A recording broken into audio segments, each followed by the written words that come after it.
So this is it, kind of your coaching home, Yeah. right? Are you ready to go? I can tell you're fired up about this, aren't you? Yeah, you walk in here and you start to figure out who sat in these seats and who's talking in here, and you start to put it really into perspective. And I'm very excited. At the same time, you start to get really motivated as time starts to get away from that press conference. You start to get the itch to get going. Before all this started, what was your thought when you heard about Indiana basketball? Well, I know a lot about the game. Obviously I know, a lot about coaches and players and whatnot. And, my thing with Indiana has always been, sort of like maybe the Midwest version of Tobacco Road.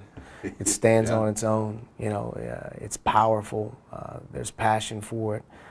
The great players, the great coaches, and you start to think about the teams that have won in Assembly Hall, and to me, it's one of the great traditions in all of it. That's a great point. I mean, you played at NC State, obviously. I worked down in Raleigh many years ago.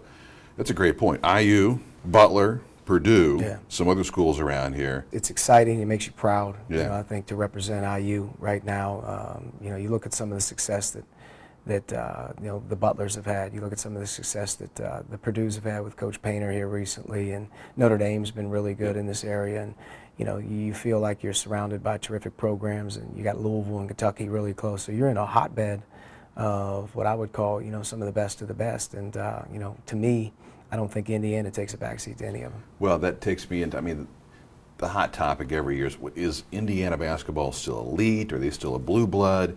You would say absolutely. Without a doubt. I mean, anytime that you can take the court and you can have that environment in there, there's probably only about 3 to 4 places that can claim that. So I don't think that people should question image or people should question anything. I think it's as real as it gets.